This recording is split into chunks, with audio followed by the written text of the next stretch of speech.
Everyone, welcome to the channel mystic tarot. ये mid month की reading है और हम देखेंगे कि 15 सितंबर से 30 सितंबर तक का जो टाइम पीरियड है, तो इस दौरान वर्गो, सन, मून और असेंडेंट लोगों के लिए क्या सिचुएशन रहेगी।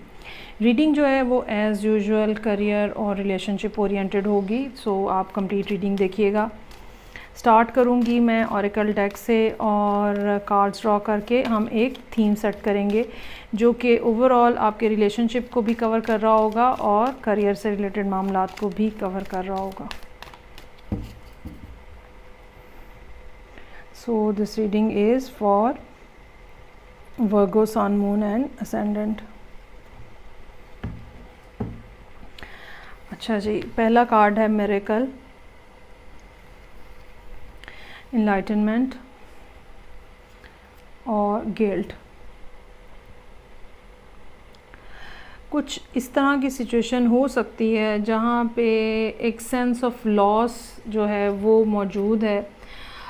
ये करियर से रिलेटेड मामलात में भी हो सकता है कि कुछ इस किस्म की सिचुएशन हो जहाँ लॉस हुआ और अब आपको उसका गिल्ट फ़ील हो रहा है, और ये रिलेशनशिप के हवाले से भी गिल्ट हो सकता है कि आपने किसी पर्सन को अपने से लूज़ कर दिया है, या कोई पर्सन आपकी ज़िंदगी से चला गया है, या आपने किसी ऐसी जगह पे अपनी एनर्जी इन्वेस्ट की, किसी ऐसे पर्सन पे अपनी एनर्जी इन्वेस्ट की जो कि बिल्कुल भी वर्दी नहीं था।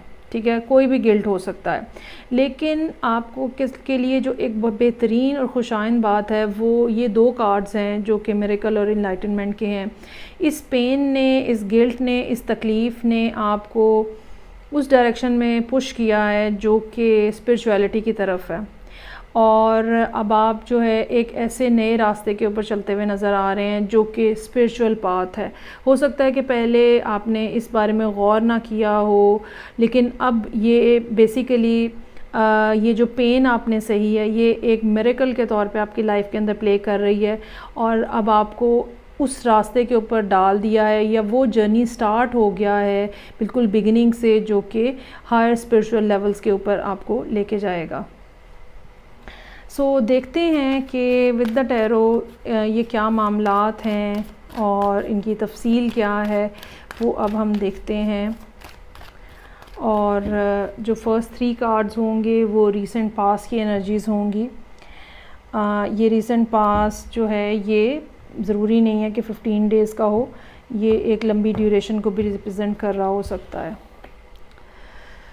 Okay, so 3 of swords, page of pentacles और चैरियट। बहरहाल यहाँ पे ये बात तो कंफर्म हो गई है, जैसे कि आप देख रहे हैं कि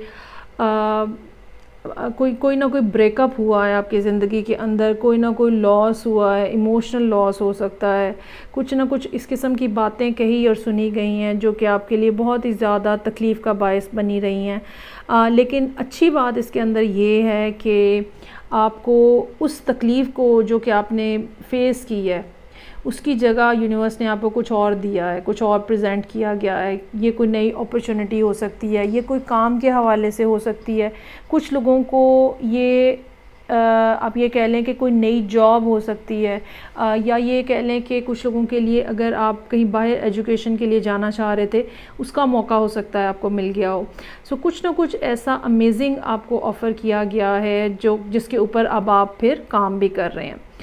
ये सारी सूरत हाल जो है इस साल में जून जुलाई ऐसा टाइम पीरियड हो सकता है जिसके अंदर ये सारी सूरत हाल जो है ये ऐसे डेवलप हुई हो, और बहुत हद तक इम्कान नज़र आ रहा है कि अब आप नेक्स्ट स्टेप पे जाने के लिए तैयार हैं, उस जर्नी को स्टार्ट करने के लिए तैयार हैं। कुछ लोगों के लिए ये स्पिरिचुअल जर्नी हो सकती है, कुछ लोगों के लिए ये वाक़तन जर्नी हो सकती है कि हकीकी ज़िंदगी में आप जो है वो जा रहे हैं कहीं दूसरी जगह पे। सो हैंगमैन, किंग ऑफ सोर्ड्स और 10 ऑफ पेंटिकल्स। यहाँ पे पर्टिकुलरली इन 15 दिनों के अंदर जो आपकी सारी तैयारियां हैं वो तो अपनी जगह मौजूद है, लेकिन इन 15 दिनों के अंदर कुछ न कुछ ऐसी हिंड्रेंस या हॉल्ट नज़र आ रहा है सूरत हाल के अंदर, जिसको बड़ा क्रिटिकली एनालाइज करने की ज़रूरत है। चांसेस आर देयर कि ये हॉल्ट या ये डिस्टर्बेंस या ये डिफ़िकल्टी जो है किसी लीगल सिचुएशन की वजह से है, और हो सकता है कि कोई लीगली कोई डॉक्यूमेंट इनकम्प्लीट हो, वीज़ा मिलने में अगर जैसे बाहर जा रहे हैं तो डिले हो, कोई ना कोई इस किस्म की बात जो है वो नज़र आ रही है। लेकिन साथ ही साथ एक अच्छी हैप्पी फैमिली लाइफ भी नज़र आ रही है, ठीक है, जहाँ पे एक कंफर्टेबल लाइफ जो है वो आपके सामने जो है वो है। सो इतनी कोई परेशानी की बात यहाँ नहीं है, क्योंकि आपको ख़ुद भी इस बात की समझ है, ठीक है। इट्स नॉट दैट कि भाई पता ही नहीं चल रहा कि क्यों प्रॉब्लम आ गई, पता ही नहीं चल रहा कि क्यों वेट करना है, पता ही नहीं चल रहा कि डिले किया। It's not like that. आपको बिल्कुल अच्छे से पता चल रहा है, आपको पता है कि कौन सा पेपर कहाँ क्या करवाना है, कैसे चीज़ों को देखना है, तो आपके पास कंट्रोल है सिचुएशन का, आप इसको हैंडल कर सकते हैं। अब अगर ये सारी सिचुएशन जो है वो रिलेशनशिप ओरिएंटेड है, तो मैं ये ज़रूर कहना चाहूँगी कि ब्रेकअप के बाद आपको कुछ ना कुछ नई जो अपॉर्चुनिटी मिली है, हो सकता है कि आपकी फैमिली ने आपकी कहीं पे एंगेजमेंट करा दी हो, ठीक है, या आपको कहीं पे कुछ इस अंदाज में ताल्लुक़ बन गया हो जो कि जिसके अंदर शायद रोमांटिक फैक्टर तो इतना नहीं है, लेकिन बहरहाल वो ऑन ग्राउंड मौजूद है।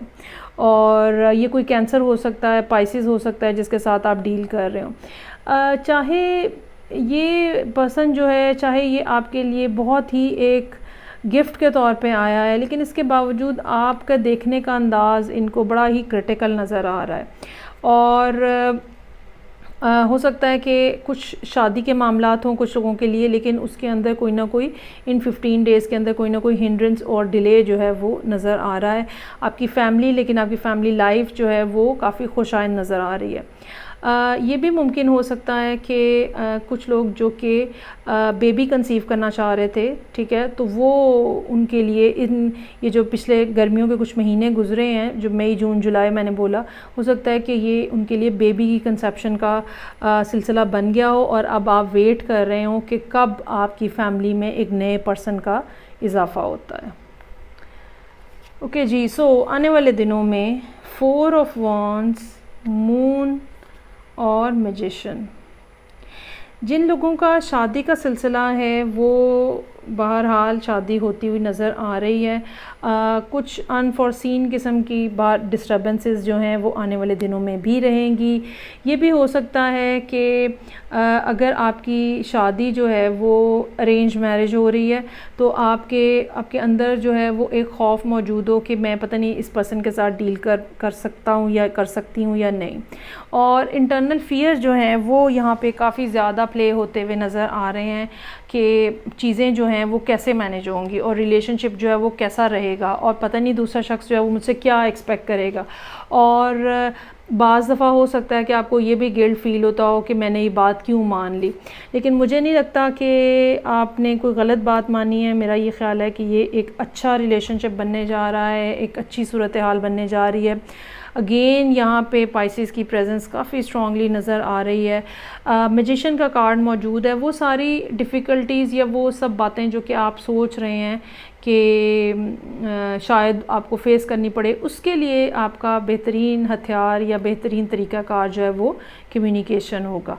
मैनिफेस्टेशन और कम्युनिकेशन, वर्बल कम्युनिकेशन, लोगों के साथ बातचीत करें, लोगों को बताएं। अगर ये पर्सन जो है, अगर अभी आप शादी करना जा रहे हैं अगले कुछ अरसे के दौरान, तो इस पर्सन के साथ आपकी कोई ना कोई कम्युनिकेशन बातचीत होनी चाहिए।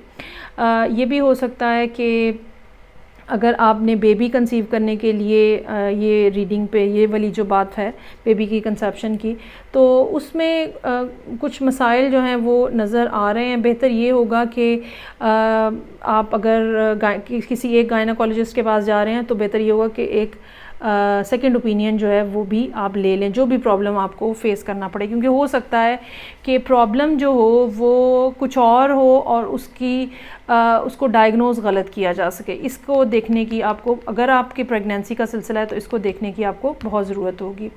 So all in all situation जो है वो आगे बढ़ती हुई बहरहाल नज़र आ रही है और छोटी मोटी इख्तलाफात, छोटे मोटे बहस मुबाहिस से इनसे बढ़ के चीज़ें जो हैं वो आहिस्ता आहिस्ता बेहतरी की तरफ जाती हुई दिख रही हैं। बेहतर यही होगा कि आपने जो भी नया स्टार्ट अब यहाँ पे हुआ है, ठीक है, बेहतर ये होगा कि उसको खुले दिल से, पूरे दिल से एक्सेप्ट करें और अपनी पूरी एनर्जी जो है आप उसके अंदर इन्वेस्ट करें। बज़ाहिर अगर ये सूरत हाल आपको डिफ़िकल्ट भी लग रही है, लेकिन आप ये याद रखें कि आपके पास मिरेकल का कार्ड मौजूद है और ये सिचुएशन जिसमें भी आप मौजूद हैं, चाहे वो करियर है, चाहे वो बेबी है, चाहे वो अरेंज मैरिज है, ठीक है, जिस भी सिचुएशन के अंदर आप मौजूद हैं, आपको ये बात समझने की और याद रखने की ज़रूरत है कि बज़ाहिर कुछ चीज़ें उतनी अच्छी हमें नज़र नहीं आ रही होती, क्योंकि हमारा देखने का नज़रिया जो है वो डिफरेंट होता है, या हम किसी और नुक्ता नज़र से उनको देख रहे होते हैं। तो जब तक हम बरतते नहीं हैं लोगों को, तब तक हमें समझ नहीं आती है कि कौन अच्छा है कौन बुरा है। सो अपना पॉइंट ऑफ व्यू को चेंज करें, अपने आप को ओपन करें, ठीक है। दोनों कार्ड हार्ट चक्रा के आपको अपने अंदर जो है ओपननेस लाने की बात कर रहे हैं और इंशाल्लाह ताला चीज़ें जो हैं वो आपके लिए बेहतरीन अंदाज में सेटल हो जाएंगी। ख़ास तौर पे हेल्थ रिलेटेड मामलात के लिए ज़रूर आपको चाहिए कि आप एक सेकेंड ओपिनियन लें। मैं आपसे नेक्स्ट रीडिंग के साथ फिर मिलूँगी, तब तक के लिए अपना बहुत ज़्यादा ख्याल रखिएगा। खुदा हाफिज़।